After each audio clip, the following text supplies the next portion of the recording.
guys, today we're going to read a book that I love to read with my fifth graders when they're learning about folk tales. It's a Russian folk tale, and many of you guys know about Baba Yaga. She's a witch in a lot of Russian folklore, and I think you're going to love this book. It is a little scary though, so just warning you. She is fiction. So it's called Vasilissa the Beautiful, and it's a Russian folk tale.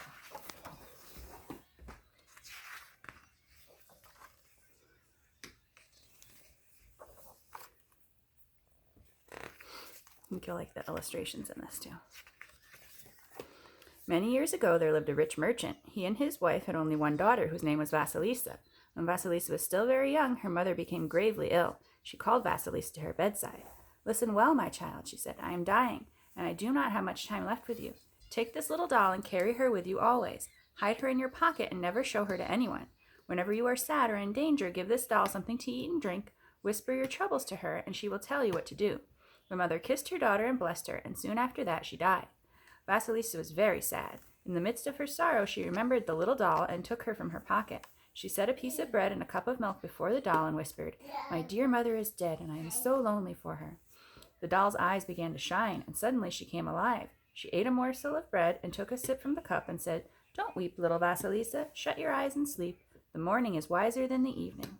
Vasilissa lay down and slept, and in the morning her sadness had lifted a little. That's something we say a lot. The morning is wiser than the evening. As time passed, the merchant began to search for a wife who would be a kind stepmother for his little Vasilissa. He decided on a widow with 2 daughters of her own who were not much older than Vasilissa. But the stepmother was a cold, cruel woman who married the merchant for his money. Her 2 daughters were thin and bony, and since Vasilissa was the most beautiful girl in their village, they were very jealous of their new stepsister. They forced her to do all of the work around the house, while they sat with their arms folded like ladies at court. What does that sound like? What tale does that sound like? No. I can't remember what it is. Cinderella. Yes, you got it. At night, when everyone was fast asleep, Vasilissa would take the doll from her pocket. "Eat a little and drink a little," she would say, "and listen to my story. My stepmother and her daughters wish to drive me out of my own father's house. What shall I do?" And every night the little doll's eyes would shine and she would come alive. Once she had eaten and drunk her share, she would whisper words of comfort to Vasilissa until the girl fell asleep. Years passed, and Vasilissa grew more beautiful. Young men of the village began to ask for her hand in marriage. This enraged the stepmother, who cried, "Never shall the younger be wed before the older ones." Each time she drove a suitor from the door, she would soothe her fury by beating her stepdaughter. The only joy in Vasilissa's life came from the little doll, which she kept safely hidden in her pocket. There came a time when the merchant had to go on a long journey to a distant land. He bade farewell to his wife and her 2 daughters, kissed Vasilissa, and gave her his blessing. As soon as he left, his wife sold his house, packed up all his goods, and moved the family to another house at the edge of a gloomy forest. Deep in this forest, as the stepmother well knew, lived an old witch named Baba Yaga. She lived alone in a miserable hut that stood on chicken legs at the edge of a clearing. No one dared go near the hut, for it was rumored that Baba Yaga ate people as one eats chickens. Every day the stepmother sent Vasilissa into the forest to search for flowers and berries, hoping the girl would be devoured by the old witch. But the little doll did not let her go near Baba Yaga's hut, and every day when Vasilissa came home safely, the stepmother hated her even more.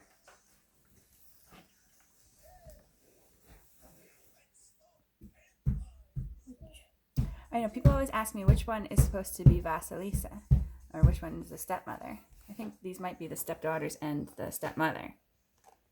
Let's see. Yeah, because on the cover. On the cover, that's what she looks like, right? Let's see her. People, different outfits on. I don't know. There she is. One autumn evening, the stepmother called the 3 girls to her and gave them each a task. One was to make a piece of lace, the other to knit a pair of stockings, and Vasilissa was to spin a basket full of flax. Remember flax from our other story that makes linen? Then the stepmother put all of the fires in the house and went to bed, leaving only 1 candle lighted. After 3 hours, the elder daughter put out the candle, just as her mother had instructed her to do. "What shall we do?" she cried in mock alarm. "There's no light in the house." "One of us will have to fetch fire from Baba Yaga," said the other sister. "She's the only one who lives nearby." "I don't need light," said the sister who was making lace. "I have enough light for my steel pins." "And I have enough light from my silver needles," cried the sister who was knitting the stockings. "Vasilissa, you will have to go, for you have no light from your flax." The sisters pushed Vasilissa out of the house and locked the door, crying, "You can't come back until you bring us light." Vasilissa sat down on the doorstep. From one pocket she took the tiny doll, and from the other the bits she always saved from her own supper. "Eat a little and drink a little and listen to my story. I must go into the dark forest to Baba Yaga's hut to get some fire. I'm terrified she will eat me.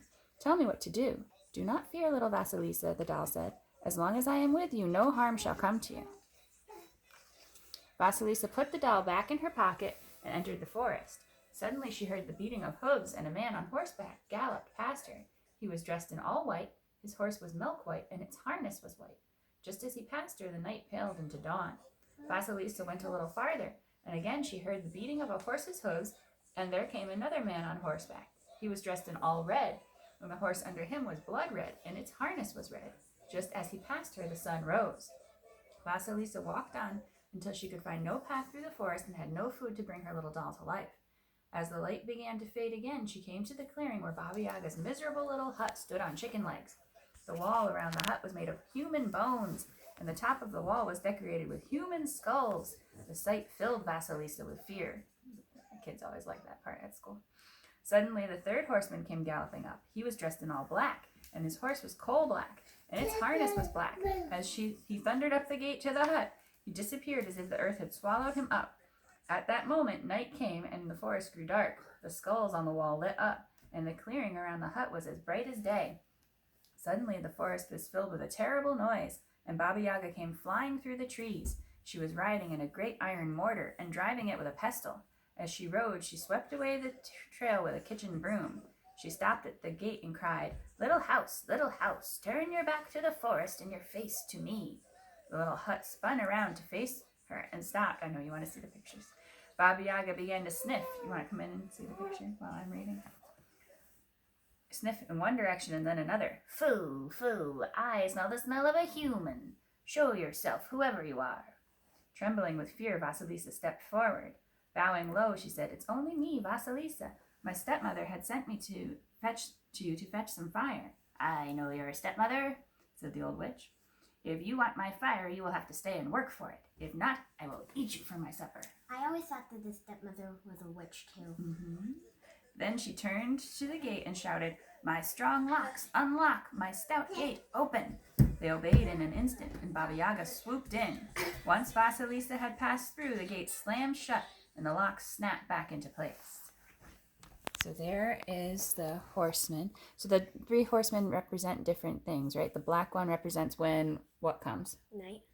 The white dress is the sun. Is the dawn, and the red is the sun. Sunrise. Yeah. It's pretty. Yeah, it's pretty. "Bring me all the food from my oven," Baba Yaga shouted, and Vasilissa hurried to obey. There was enough food for 3 strong men, but Baba Yaga ate it all, leaving only a tiny shred of meat and a crust of bread for Vasilissa. Then the old witch lay down on the stove. "Tomorrow, when I leave," she said, "you must clean the yard, sweep the floors, and cook my supper. Then take a bushel of wheat from my storehouse and pick out of it all the black grains and all of the wild peas. If you do not do what I have asked, I will eat you for my supper." Then she turned to the wall and began to snore. Vasilissa went into the corner and took the tiny doll from her pocket. "Eat a little and drink a little and listen to my story," she said. "I'm locked in this old witch's hut, and if I do not do all that she has ordered, she will eat me for supper tomorrow. What shall I do?" The doll ate a bit of bread and a snippet of meat and said, "Do not be afraid, Vasilissa. Say your prayers and go to sleep. Remember, the morning is wiser than the evening." The next morning, Vasilissa rose early. When she looked out the window, she saw the white horseman gallop from around the corner of the hut. As he cleared the wall, the night paled into dawn. The old witch whistled for her mortar and pestle, and as she climbed into the mortar, the blood-red horseman galloped from around the corner. He leaped over the wall, and at that very moment, the sun rose. At a command from Baba Yaga, the gate swung open, and the old witch rode off, sweeping away the trail with her kitchen broom. The yard was clean, and the floors of the hut had been swept. He has to peek ahead. The little doll was sitting in her storehouse, picking out the last black grains and wild peas from a bushel of wheat. So Vasilissa rested all day, and when evening came, she laid the table for the old witch's supper and sat looking out the window. As had happened before, just as the coal-black horseman came galloping up to the gate and disappeared, night fell. The eyes of the skulls began to shine. Soon the trees began to groan and creak, and Baba Yaga rode up in her huge iron mortar. Have you done all that I have ordered? She asked. See for yourself, Baba Yaga, answered Vasilisa. Baba Yaga went about the place, sniffing in the corners and tapping with her pestle. Try as she might, she could find nothing to complain of. There was not a weed left in the yard, nor a speck of dust on the floors, nor a single black grain or wild pea in the wheat. Now you see Baba Yaga. So mortar and pestle is what you can use to grind spices and things. We have one in the kitchen drawer. Should show you. It's a mortar and pestle. Yeah. Okay. So this is magic of video. This is a mortar and pestle. Hold the bowl. Okay. So you grind with the pestle. So she was tapping around the house with hers, but it's a giant one. That's a little one. They just grind coriander seeds up. Although the witch was greatly angered, she was forced to act pleased. You have done well, she said. Then she clapped her hands and shouted, Ho, my faithful friends, grind my wheat. Immediately 3 pairs of hands appeared, seized the wheat, and carried it away. Vasilisa set the witch's supper on the table, and although there was enough food for 4 strong men, the old witch ate it, bones and all, leaving only a small morsel for Vasilisa. Then she stretched herself out on the stove and said, Tomorrow you must do all that you have done today, and besides these tasks you must take from the storehouse half a bushel of poppy seeds and clean them one by one. Then she fell asleep. Vasilisa fed her little doll and crept into a corner to sleep. And once again, the next morning, all the tasks were done. And when Baba Yaga returned that evening, she could find nothing to complain of. She clapped her hands and shouted, Ho, my faithful friends, press the oil out of my poppy seeds. And as before, 3 pairs of hands appeared in the air and carried away the poppy seeds. Vasilisa set the supper in front of the old witch, and Baba Yaga ate enough for 5 strong men, while Vasilisa waited and watched. Why do you stand there as if you were dumb? The witch snapped angrily. It means that not speaking. It's an old way of saying that you can't speak, but it's not polite or right to say that. But anyway, I did not speak because I did not dare, answered Vasilisa. But if you will allow me, Baba Yaga, I wish to ask some questions. Remember, Vasilisa, if you know too much, you will grow old too soon. What do you wish to ask? When I came to your hut, a white horseman passed by me. Who was he? That was my bright white day, answered Baba Yaga. He is a servant of mine. He cannot hurt you. Ask me more. Afterward, another rider overtook the first, and he was dressed in all red, and his horse was blood red. Who was he? He too is my servant, the round red sun, answered Baba Yaga. He cannot hurt you either. Ask me another. There was a third rider, said Vasilisa, and he was dressed in all black, and his horse was coal black. Who is he? My servant, the dark black knight, said the old witch angrily. He also cannot harm you. Ask me more. But Vasilisa remembered what the witch had said, and she remained silent. Ask me more, roared the old witch. Ask me about the 3 pairs of hands that serve me.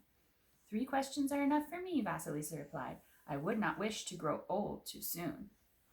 Because she was trying it. I think she was trying You're going to find out. Yes. She's always trying to trick her. That's why she's making her do all of those hard tasks. Please be. Yeah, I know. We love the skulls. At school, they love the skulls. I wouldn't look at the skulls. The chicken legs. It's well you did not ask about the 3 pairs of hands, for they would have seized you and ground you for my supper. Now it's my turn. How is it that you have been able to do all of the tasks I required of you? Vasilisa was so terrified that she almost told the witch of the secret little doll. Just in time, she remembered her mother's warning and said, The blessing of my dead mother helps me in all things. The witch sprang from her chair. Get out of my house this instant, she shrieked. No one who bears a blessing should be crossing my threshold. Vasilisa ran as fast as she could.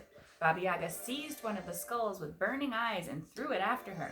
Here is the fire you came for, she shouted. Take it and have the joy of it. Vasilisa set the skull on the end of the stick and hurried home. All night long the skull led a path through the woods, and toward the evening of the next day Vasilisa came out of the forest to her stepmother's house. Surely they would have found some fire by now, thought Vasilisa, and she threw the skull in the bushes. But the skull called to her. Do not throw me away, beautiful Vasilisa. Take me to your stepmother. Now this is where it gets good. Vasilisa saw no light from the windows of the house, so she picked up the skull and carried it inside. For once, the stepmother and her 2 daughters welcomed Vasilisa with cries of joy, for ever since she had left, they had been unable to make a light burn in the house. Perhaps your light will keep, cried the stepmother. She set the skull down in the middle of the room. The skull fixed its steady, fiery eyes on the stepmother and 2 daughters, and no matter which way they turned, they could not escape from its hot glare. By morning, all 3 had been burned to ashes. Only Vasilissa was spared. So, Basmatas, thank you. You got an ad on here. No, Jules, stop it. Good boy. I like the owl. Yeah. Oh, no. Take a picture of that one. No. I want to see. No, could you be tough like Vasilissa and carry his burning skull through the forest all night long? Sometimes they call her Vasilissa the Brave too, not just Vasilissa the Beautiful. Vasilissa buried the skull in the ground, locked the house, and left. She took refuge with a kind old woman who lived all alone near the town gates while she waited for her father's return. One day she said to the old woman, "Please, grandmother, buy me some flax to spin into thread. The days are long and my hands need work." The old woman, keep looking at the picture. The old woman brought her some flax and Vasilissa set to work. Soon there was enough thread to weave a dozen shirts. When the old woman had gone to sleep, Vasilissa took the tiny doll from her pocket, set some food and drink before her, and said, "Eat a little and drink a little and listen to my story. I have spun beautiful thread, but I have no loom on which to weave it. Bring me some wood and an old basket and a few hairs from a horse's mane, and I will arrange everything for you," said the little doll. When Vasilissa woke the next morning, there stood a loom perfectly suited for her delicate thread. All winter long, Vasilissa sat weaving her thread into linen, like our other story, right? Yep. Then she bleached the linen and gave it to the old woman. "Take it to the market and sell it. The money you shall receive will pay for my food and lodging." The old woman would not hear of it. "No one should wear this beautiful cloth but the Tsar himself. Tomorrow I shall take it to the palace." All the next day the old woman walked up and down in front of the Tsar's palace, refusing to speak to any of his servants. At last the Tsar himself threw open his window and asked what she wanted of him. The old woman showed him this wondrous white cloth. "What will you take for it, old woman?" he asked. "Nothing, sire," she replied. "I've brought it to you as a gift." The Tsar thanked her for the fine linen cloth and sent her home in a carriage loaded with riches. Then he called in the seamstresses to make him some shirts, but not one was skillful enough to work with the fine linen. The Tsar sent for the old woman. "If you know how to spin such thread and weave such fine linen, then you must know how to sew me some shirts from it." "Oh, your majesty," cried the old woman, "it is my adopted daughter who did the work." "Take it back to her then," said the Tsar, "and ask her to sew me some shirts." So that's the Tsar, like king. No skull. Vasilissa. Jules helped. Vasilissa was beside herself with joy when she heard that what the Tsar had said. She locked herself in her room and did not leave it until she had made him a dozen fine shirts. When the old woman presented the Tsar with the shirts, he was so impressed with the fine workmanship that he wanted to meet her immediately. The moment the Tsar's eyes fell on Vasilissa, he fell helplessly in love with her. "Beautiful Vasilissa," he said, "come and be my wife, and never will I leave your side." So the Tsar and Vasilissa were married. The wedding feast lasted for 3 days and 3 nights, and everyone in the land was invited. When Vasilissa's father returned from his long journey, he was filled with happiness to find his beautiful Vasilissa married to the Tsar and living in the palace. As for the little doll, Vasilissa kept her always with her. So that's one of my favorite stories, and I hope you liked it too. Bye.